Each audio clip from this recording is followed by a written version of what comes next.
Hi, welcome to Elements in Focus. Today we're going to talk about building a financial safety net beyond your emergency savings. Thank you so much for tuning in. If you are new or if you've watched us for a while now, you know that Grant and I and our advisor team go through one of our five critical elements each and every week. And today we're landing on risk management in life happens. So, Grant, welcome, sir. Love doing these with you. I'm going to turn it over to you to discuss a topic that we get asked about a lot, and that is risk management. How do we build things that are beyond just a general savings? Yeah, absolutely, Aaron. And thanks for introducing it this way because looking at how we build risk management or risk mitigation, we want to think about in layers. So most people think that financial safety nets start and end with an emergency fund. Hmm. Well, don't get me wrong, emergency funds matter and they're a great place to start, but they're only part of that first layer of the entire system. Because the truth is in risk management or risk mitigation, it's not just about doing savings. It's part of it, but it can't be this only thing that stands alone and you have to check off a box. What's it really about is layered protection. So building stability and pillars across different kinds of disruptions that could potentially happen in different time horizons. So Aaron, what do I mean by this and how to put it Yeah. easily? Well, first let's talk about this in layers. So layer one is what we call cash and liquidity. So if you're building a safety net, you have to have cash and liquidity. An emergency fund is exactly what that is.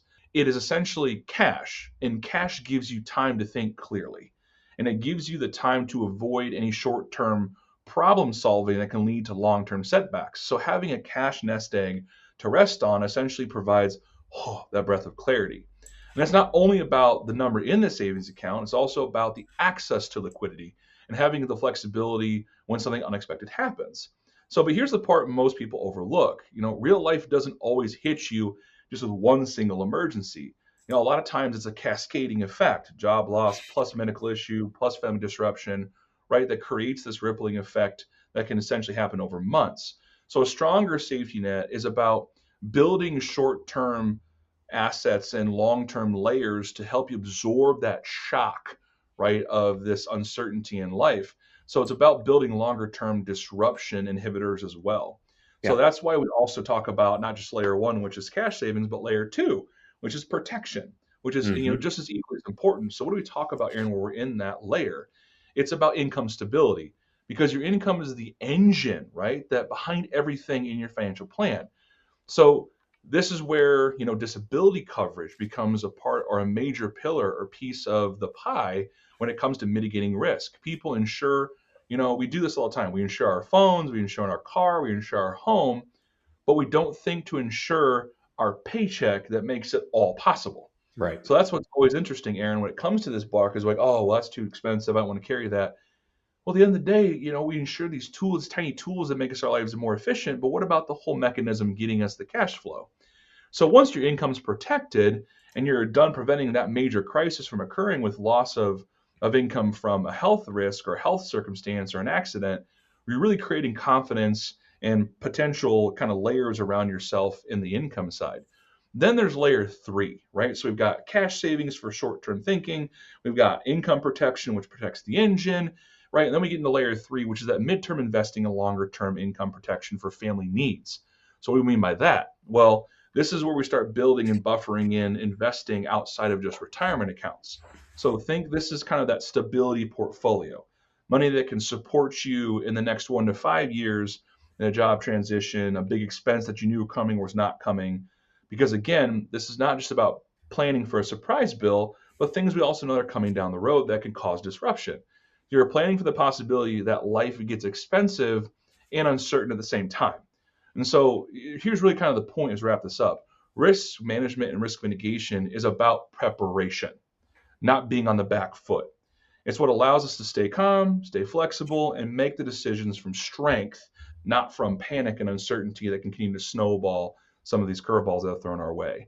So, Aaron, that's kind of like a really an easier, different way to approach than we have before.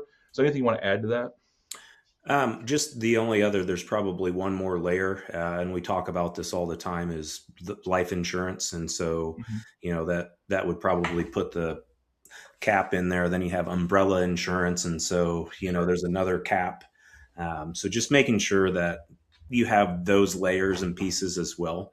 But the way that you staged it, the way that we have it set up in the process of it, we review all of that, because if there is one piece that's lacking in a financial plan, then it could create a critical failure in that plan. And so, not all insurance are applicable to everybody.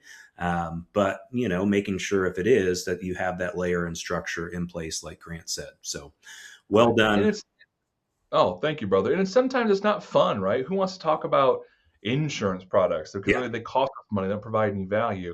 But my goodness, Aaron, we've seen in more cases than I think you and I'd like to admit the time when what you didn't think you needed came in play and you were glad you had it. So 100%. yeah, so I just want to add that little tidbit too. But yeah, thanks for that follow up, boss.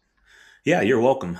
For those of you watching, if you just want an overview or just a review of your insurance plans and policies to make sure that you're properly insured, FEG would be more than happy to review that for you. Reach out to us, 800-928-4001. You can call in by phone, scan that QR code.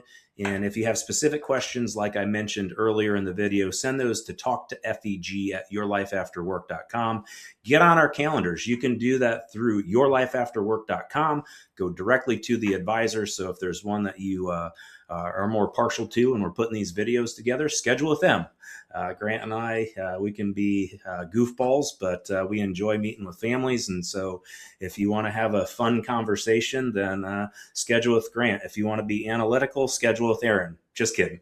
Get on our calendar, yourlifeafterwork.com, scan that QR code. Thank you so much for watching. Have a blessed day.